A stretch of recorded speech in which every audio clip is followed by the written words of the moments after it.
and maybe we should address the elephant in the room, is that you were awarded the 2012 Brownlow Medal, and then further down the track, Sam Mitchell and myself were awarded it.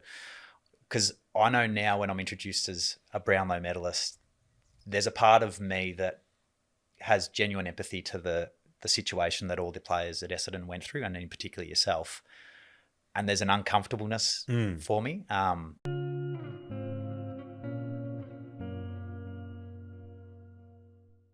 Well, Jobe, welcome to Shaped. I'm very excited to have you on. Obviously someone that I had the absolute pleasure of playing against in many games, plenty of big Dreamtime clashes between the Tigers and the Bombers. But I'm actually really interested about your story, not just on the footy field, but also beyond that. So previous to being drafted to the Essendon Footy Club, and then beyond that time, like the transition of going from being a professional athlete to then into the business world, having a family and so forth. So I really want to start with your upbringing. I think you lived Bayside with mum Susie and dad Tim. Obviously, I think Tim played 307 games for the Bombers, obviously a star in his own right.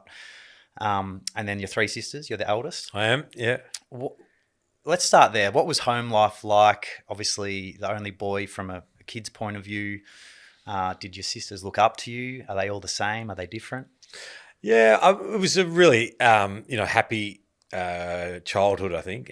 We had a big sort of family where three younger sisters, but also I had a lot of cousins that we spent a lot of time with. We had a farm that my grandfather had purchased a long time ago that my mum had grown up with, and they were water skiers. So we spent a lot of our summer holidays down in Glenmaggie, down in Gippsland, and we had a boat, and it would be out all day on the lake and then back. And there were three houses that were on a 40-acre block.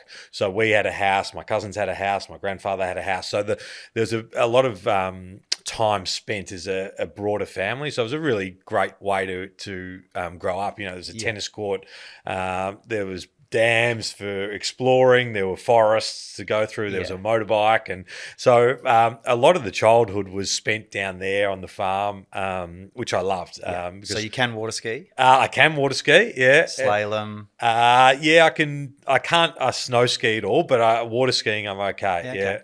So we used to spend a lot of time jump starting and on the boards and things like that. So it was a really great sort of environment to grow up, and I love sport.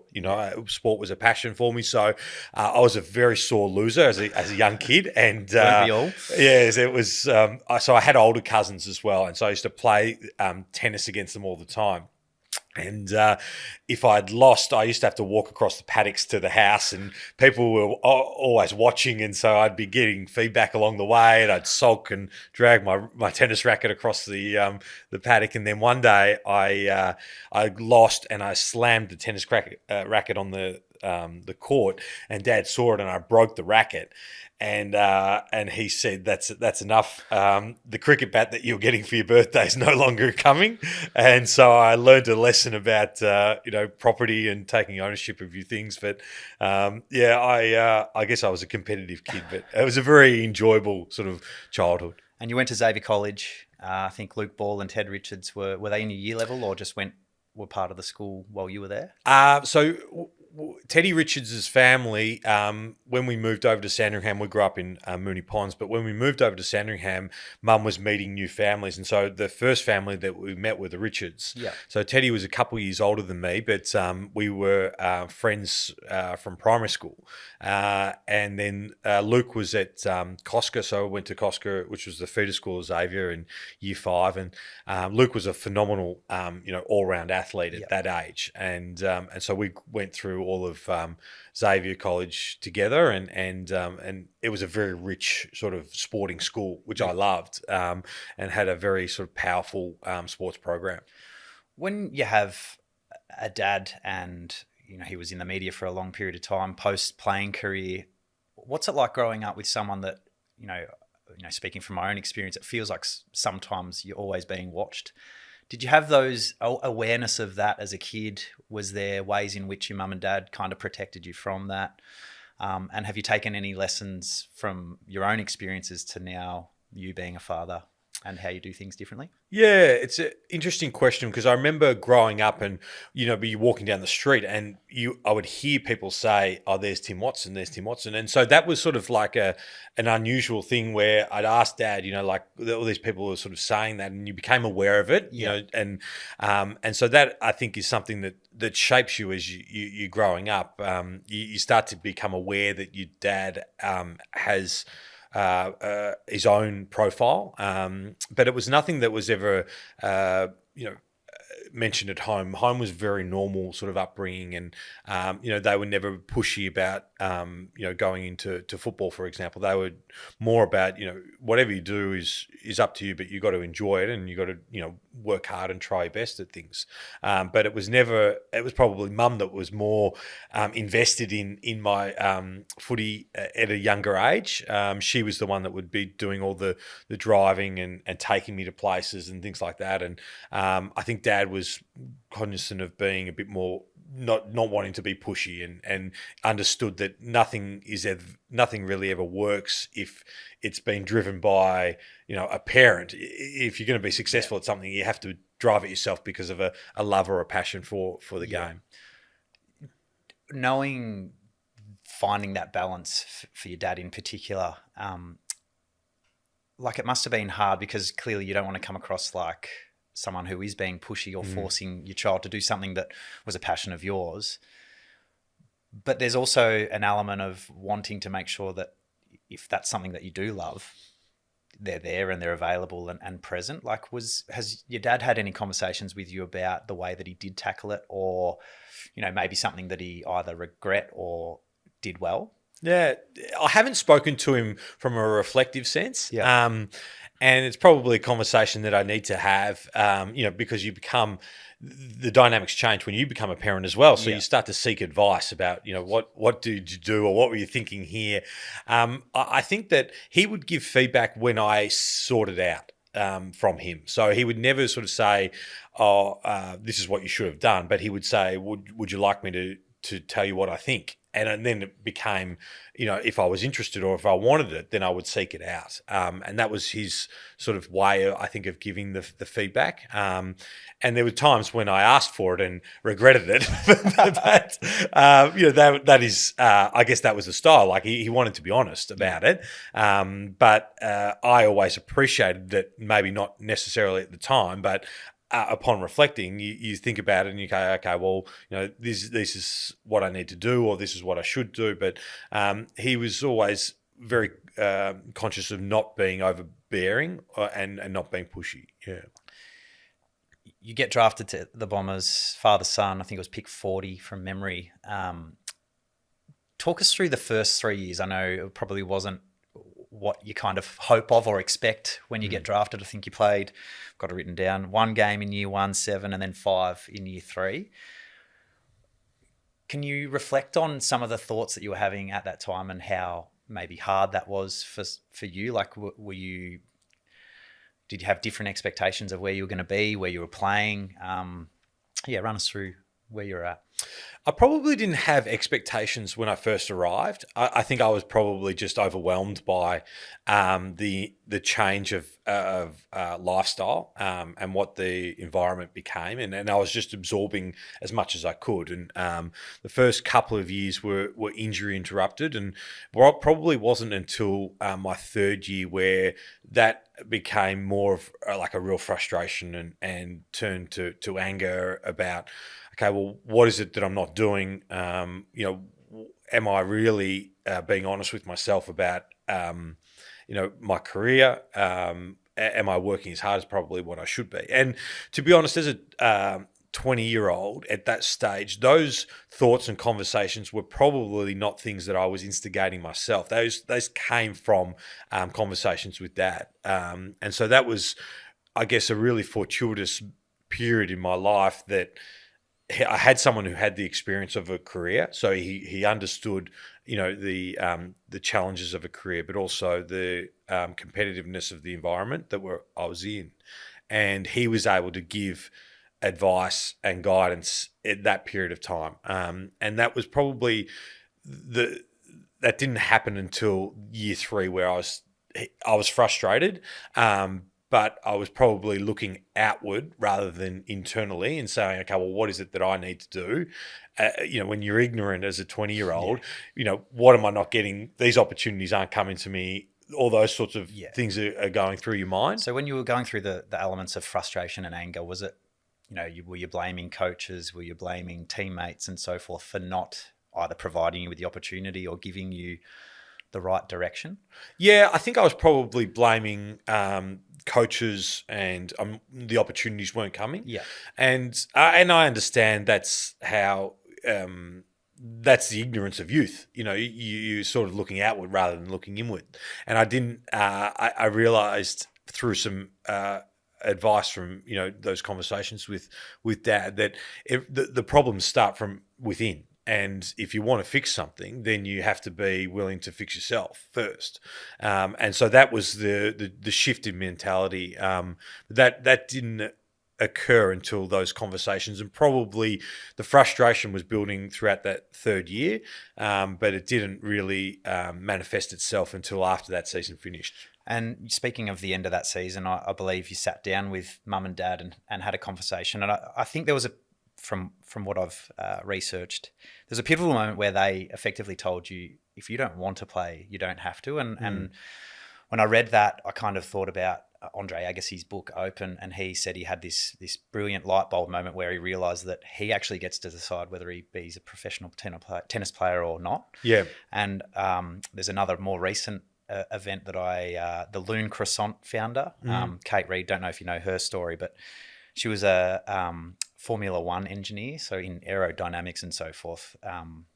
And she thought that was what her dad wanted for her. And once she had the conversation that she was going to leave that industry and go and make croissants of all things and apply that same craft, she realised that it was absolutely nothing that her dad wanted. It was actually what she thought he wanted. And I suppose what that does is release that expectation and that tightness of always wanting to do what you think is right for other people and actually starting to just own it yourself, which is kind of what you touched on. Was that a really integral conversation for you to go from the average contributor to then becoming an elite player of the AFL?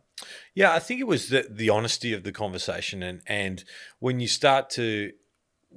have those kinds of discussions with people who care about you and only want the best for you, then it really does allow you to reflect on it. What is it that I want, and are these problems that I'm projecting from my own doing, or are they someone else's?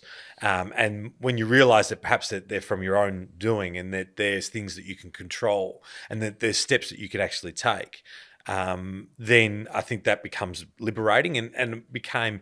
That I remember that period. It was very difficult physical work, but I just started to enjoy it and love it. And it was a shift of, okay, well, this is something that I'm controlling now, rather than I'm being at the mercy of other people's decision making. I'm starting to take away all these potential problems by creating the solution myself.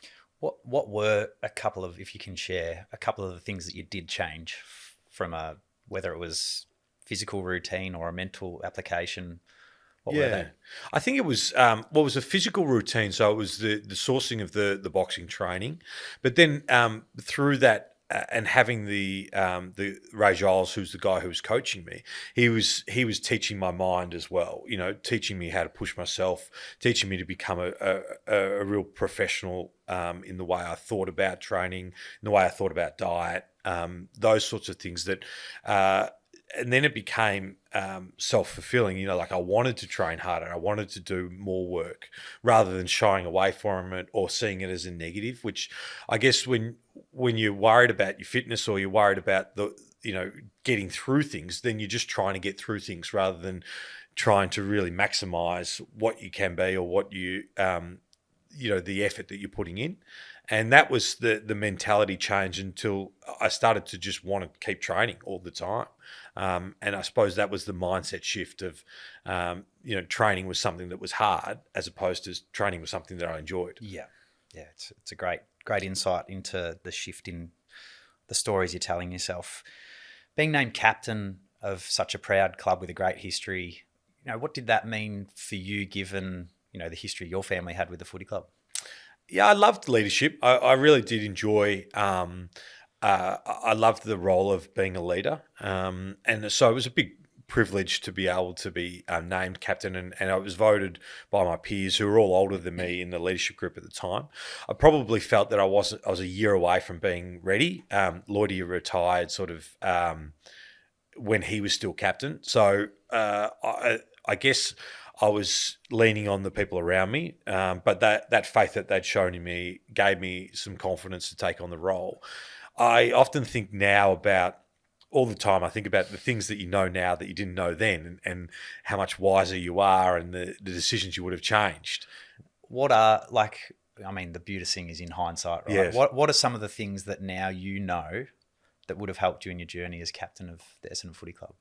Or can you give one example? Well, yeah, I think that the what is important and what you should prioritize your time on is something that I think you spend so much time trying to solve all these problems when you're young, thinking that you have the answers, and then understanding as you get older, then you really should have just devoted your time to things that were far easier to control and would have had a greater impact anyway. And that's, I think, the lesson that I've learned is that there were so many things that you really wasted energy and time worrying about or trying to fix that were inconsequential when you could have just been focusing on these are the things that will actually make a big difference, and I can devote the time to doing those things better. Did that happen across your time as captain, or was it more so, when you move into different elements of business and family life where you start to realise, oh shit, I could have done with the way that I structure things now back then? Yeah, I think I learnt certainly learnt more as the older I got in footy. Yeah. And so I reflected on, when I was 30, what was I thinking when I was 25, and that maturity and that insight. But now I think, oh God, I wish I knew what I did when I'm almost 40, when I was 25. And I guess that is just that wisdom comes after sort of saying is that is the reality of life. You probably wish you could be 18 with the knowledge of an 80-year-old, but that is how we go. You spoke of the time that you spent maybe unnecessarily or necessarily, or you didn't know any different. As a leader, I mean, sometimes it can feel quite lonely and you feel like you need to have all the answers. Speaking of a time that I'm assuming was a very trying time in your career was, the Essendon supplements, saga, I suppose you could probably call it. How much of an impact, and maybe we should address the elephant in the room, is that you were awarded the 2012 Brownlow Medal, and then further down the track, Sam Mitchell and myself were awarded it? Because I know now when I'm introduced as a Brownlow medalist, there's a part of me that has genuine empathy to the situation that all the players at Essendon went through, and in particular yourself. And there's an uncomfortableness for me.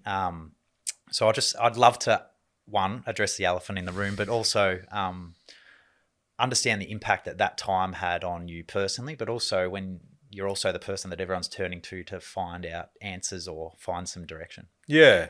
Well, I guess in regards to the Brownlow Medal, like I don't see it as I'm not a Brownlow medalist, and nor do I see it that you and Sam aren't Brownlow medalists either.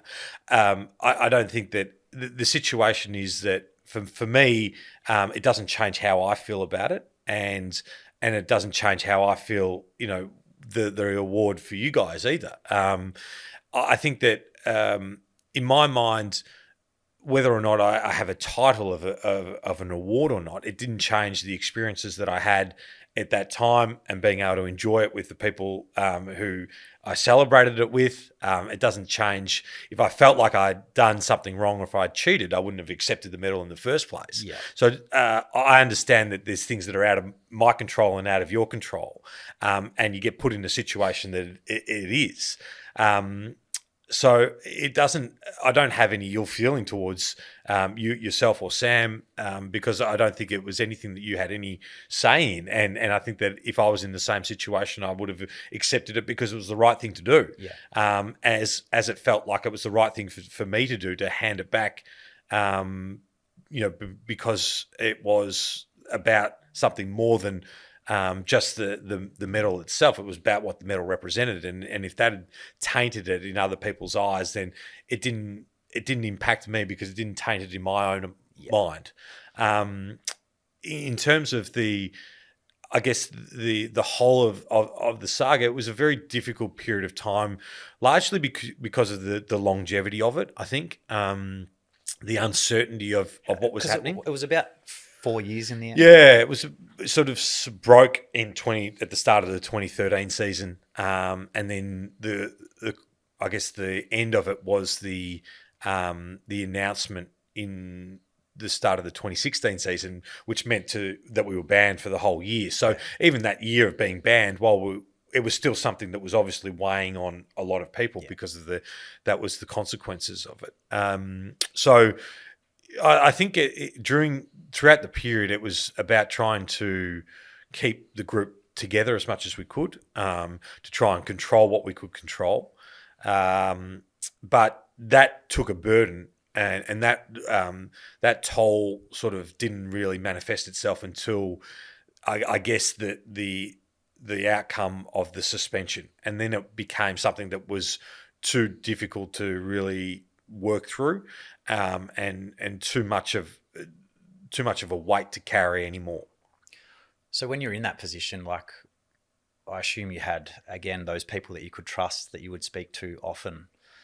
But how do you escape it? Like those kind of burdens, and the fact that it was playing out publicly day after day after day. How does someone like yourself deal with it?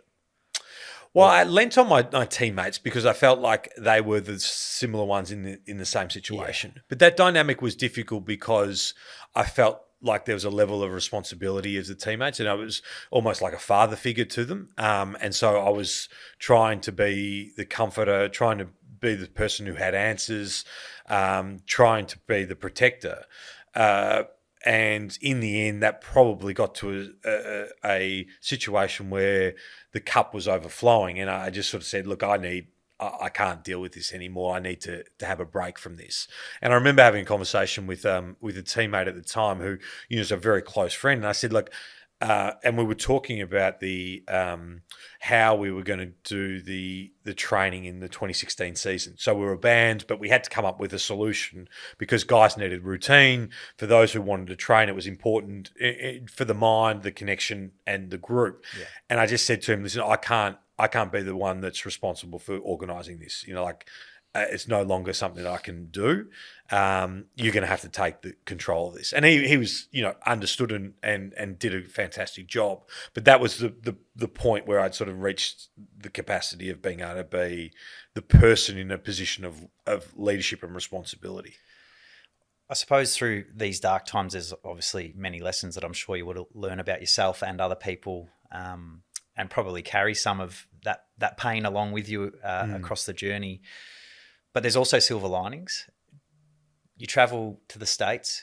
Was that 2016 that you did that? Yep. For a sabbatical. And I know now, being out of the game for a period of time, there's a part of me that's like, oh, how cool to obviously there was a lot of pain that went before that, but how cool to be at your prime, go and live in another country for a period of time.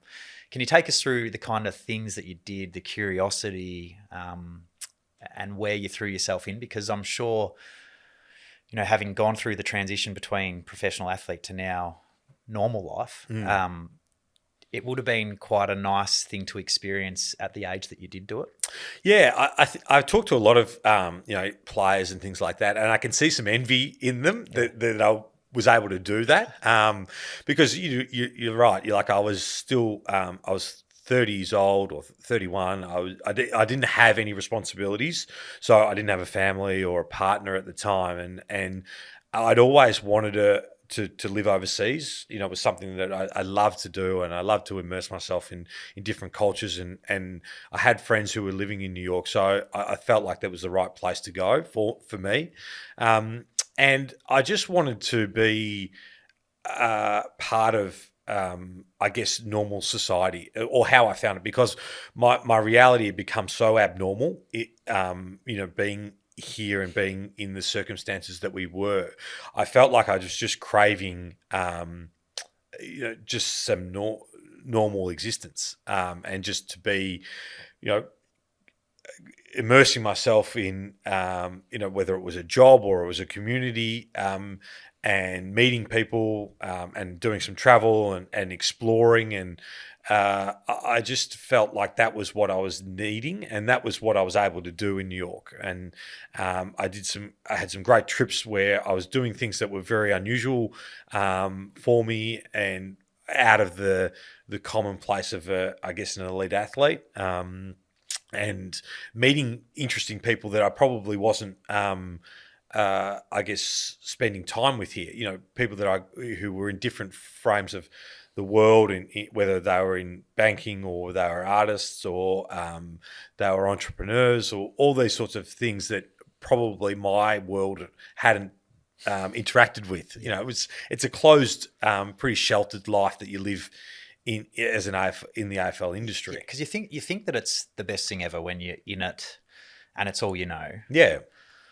Did it make you realize just how big and open the world is, and how smaller? Like, I assume going through being in the papers every single day and being spoken about, was there a part of you that really did start to attach yourself to Jobe Watson, the footballer, and had kind of lost yourself a little bit from Jobe Watson, the person? Yeah, I think it was. I'd stopped really identifying myself as Jobe Watson, the person. It was more about this is who I am, and that's what I identified with. Yeah.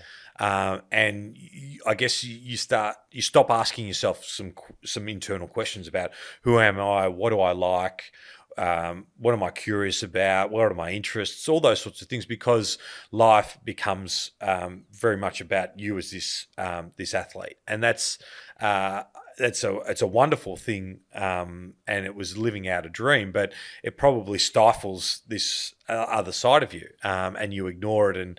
And being in an environment where I was forced to ask myself those questions, I felt really liberating, and I really enjoyed the freedom to be able to explore, both internally, but also my surroundings, and those surroundings being so different from the one that I was living here in Melbourne. Having had that experience, and I know that there was some business opportunities that came about from that trip, the hole in the wall in New York City, and your love for coffee. Mm. What was the best part about the trip? Oh, and obviously meeting your fiance. Yep. Fiance, yep. Getting married soon, I yes, believe. next year, yeah. Very exciting. Virginia. Yep. What was the greatest part? Let's take Virginia out of it, because obviously been a big part of your life. But what was the greatest part of that trip or living overseas? And then why did you decide that there was a need to come back and play footy again? Well, I think the greatest part of the trip was repairing myself. Yeah. That was what I felt was the was there specific things that you did to do that, or was it just part of the journey and getting out of your comfort zone, seeing the world in a different eye? Yeah, it was. I started to write a journal about my experiences and how I was feeling, but I also was trying to repair, and give myself some time and space to ask myself questions of who am I, what do I like, what is it that I want out of this experience, but what is it that I want in the next 5 years of my life. I think that was the thing that I was most focused on. It was more of a healing trip, to be honest. It was more about Melbourne to become, and this environment to become, very negative and toxic for me. So I needed to repair myself and how I was feeling and the kind of person that I was. And that was what I hoped the trip would be for me. And by the time that I'd come back, that's how I'd felt. And I remember being in New York at the start, like I was so used to, not making eye contact with people because you were so afraid of doing that here in Melbourne. But by the end, I was, I could sense that I was really, like a really happy, enjoying life again. But that meant that it was very difficult for me to come back. And I really wrestled with it. because I could tell that I was turning into a different person over there, and I liked the person that I was becoming. And so I put off my flight 3 or 4 times from coming home, because I had to come home because my sister was getting married. But I kept pushing the flight back because I was really grappling with. Is that because you were scared of going back and becoming the person that you were when you left? Yeah, and because I think I was enjoying who I was, and I was enjoying that environment so much. Now, you can't just run away from things forever, like that would be great, but that's not reality either. And I think the more I thought about it, the more I realized that part of this healing that had occurred, to complete that, was not to keep running away from it, and was to actually start having to have these situations which I knew were there, but I'd probably just been hiding away from. One of them was the resolution of the Brownlow Medal. That had to come to a resolution. As much as I didn't really want it, and it made me feel uncomfortable, and it was painful, it needed to be part of the process. So that occurred, and then I felt in the end I had an overwhelming feeling that the way to complete the healing process was to come back and play, and to enjoy the experience of being involved in the game again, and to enjoy the experience of being in front of the fans and the football club. And that was the overwhelming feeling in the end. But I was probably naive to the actual impact of having to do those things. I remember having to come back to the club for the first time, and I was terrified having to walk back into the footy club. Do you think that's the thing that people don't realise? Like the eye contact, for instance, that takes a toll on people over a long period of time, particularly if something hasn't quite gone to plan in your career. Do you think people, the general population, maybe don't appreciate the toll that takes on AFL players or sports people in general, or anyone with a profile, I suppose?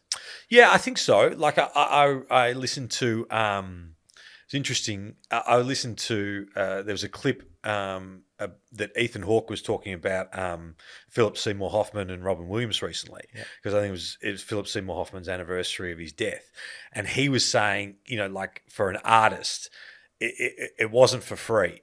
The art that he gave, it took a toll on them. And unfortunately, they both ended up dying, at young ages. And he was talking about that from an artistic sense. And I think that anything that people do in their lives, there is always consequences to it. And for me, that was my own experience in it, that it was a very difficult sort of period to then just come back into it. And I'm really thankful that I did. I think I would have always regretted having just kept running away from it and never really facing it head on. The decisions that I made were the right ones. But at the time, they were probably the harder decisions. I love that you lent into it and just kind of owned it as part of that process that you keep speaking about. The transition from being a professional athlete to then business, like how long, every conversation you have, everyone's dealt with it differently. I know for me personally this year, there's been moments where I've absolutely loved the flexibility and being able to be curious and try new things. And then there's other times where I just kind of go, what the fuck am I doing with my life? Yes. I've craved that structure and routine that I had for 16 odd years. How long did it take you to kind of find your niche? I know you, Watson Property Advisory, I think is the company now, and you've got some other interests from a business point of view, and then we'll get to the family. But how long did it take you to kind of transition out of professional athlete into the norm? I think I'm still transitioning, to be honest. I think that it is a challenge, and I always sort of said to people, like if you had the opportunity, if I had my time again when I was 25, I would try and give myself a 12-month window after my career finished to be able to do self-discovery. And I was fortunate that I had that period while I was still playing. Yeah. But I think that you constantly you're constantly asking yourself questions like, what am I doing? I'm almost 40. What have I done in the last, 10 years? What's life look like for me? And I don't think that's a bad thing. I think that it's okay to feel that little bit of tension, like in that fear. I think that fear is a good thing. I don't think you can hide away from it. And I still have times where I'm lying in bed thinking, what am I doing? And especially when you become a father, because you think back to when you're a kid and you look at your parents when you were a child and you think, oh, they always had the answers or they always knew what they were doing. And now you're sitting there going, is that what my kids think of me? Because I don't have the answers. I don't know these things. But I think it's okay to feel like that. I think what I like to do is to constantly be seeking information about or being curious. Yeah. That's what I think is the thing. That take chances, be curious, keep discovering things about yourself, and it's okay not to have the answers or to know what this plan looks like. It's okay to change things, but I don't think it's okay to just stop learning. How do you define success now in either the areas of business or in life? Family's the thing that I judge it by. Yeah. And is that based on happiness, connectedness? Yeah, I think it's the happiness of the quality of the time that I get to spend. Because one of my favorite quotes is from Interstellar, which is one of my favorite films. Is as soon as your kid's born, you're just the ghost for them. The memory of them is just all you leave them. Yeah. And so all I really judge my life on now is, am I going to leave positive memories for my kids? Because that's really all I care about. Is that are they happy? Do they enjoy spending time with me? Do they feel secure? Do they feel safe? Are they going to enjoying the time that we have? Because it is so finite, and as difficult as that is in those moments, and you have those times where you're like, I just need time away from you. Like I cannot be around you right now. But when it all comes down to things, it is. That's all I really think about. Yeah, I know this year's been a little bit different as it has been previously with your fiancée Virginia finishing off her masters. Yes, and you've kind of been more involved in the kids' day-to-day life, 3 under 6. Yep. How has that been from an experience point of view? I mean, there's probably men and women out there that crave that opportunity to have the flexibility or the opportunity to do so, but I'm sure.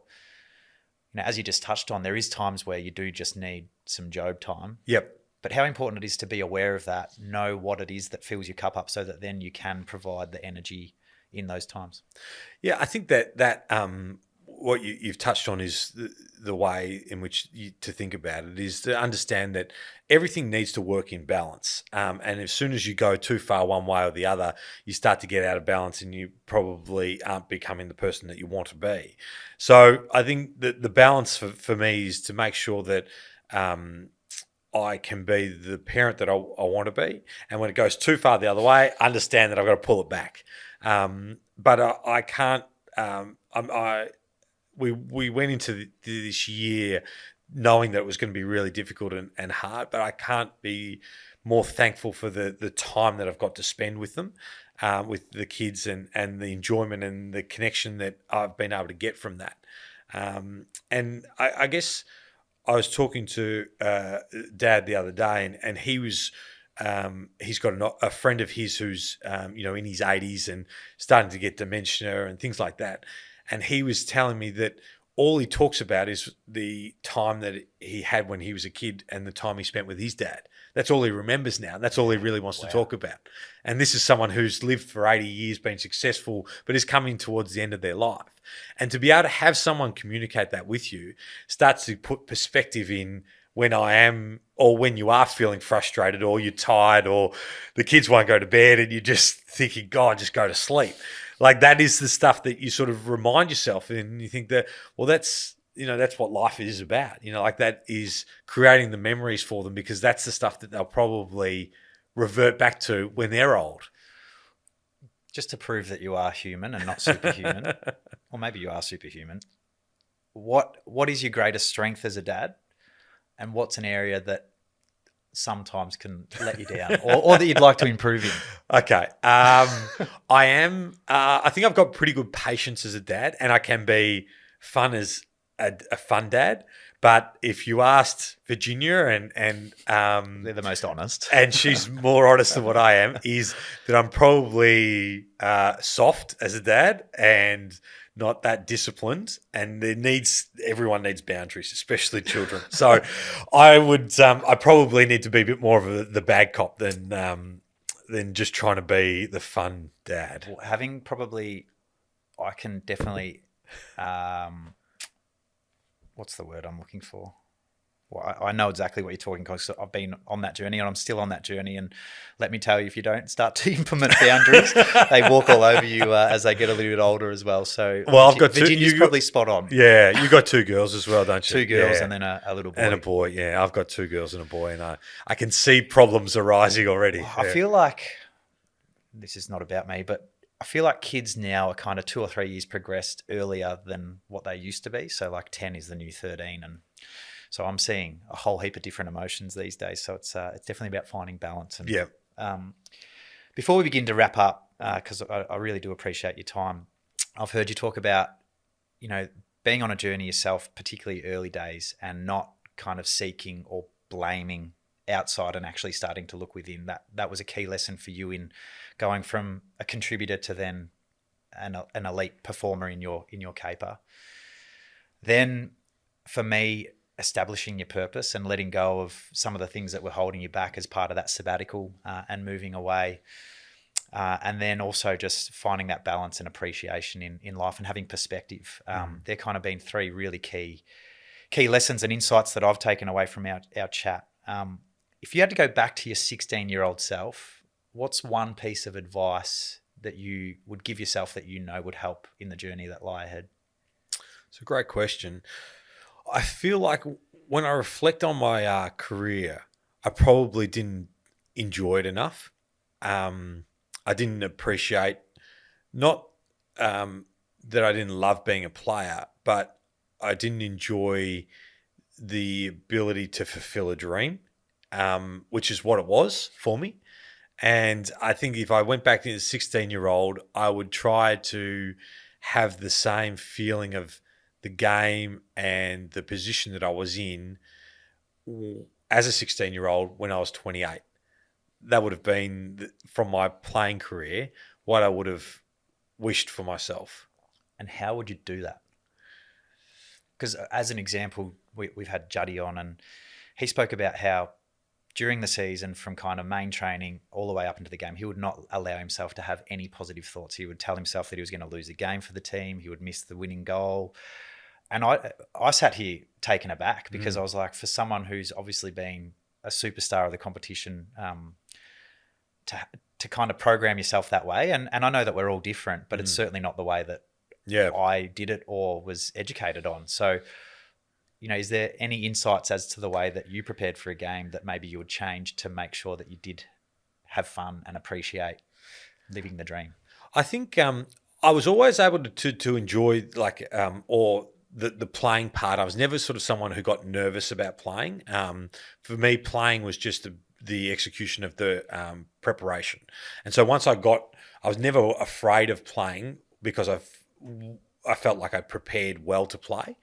But I think that the weeks and the time in the environment was, I never really enjoyed that.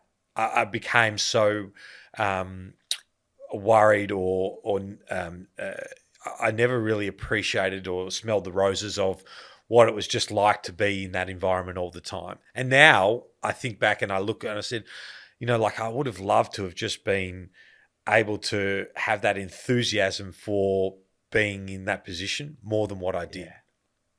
Very powerful stuff.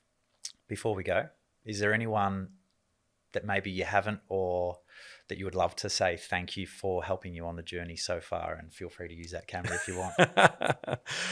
I've always, the thing that I said to my parents when we were celebrating my mum's 60th is the greatest gift that the three of us, my three sisters and I, ever got was having the parents that we did. And they have been the ones that have shaped us and the family unit that we are. And in all the time that I grew up, they were always the people that I could lean on. And I think that is the thing that I'm most thankful for. Well, to Susie and Tim, congratulations on being beautiful parents and setting the example for a fine young man. Jobe, thanks so much for being part of our show. I really appreciated your insights and the depth that you went into, and look forward to seeing what the future holds for you and the family. Thanks for having me.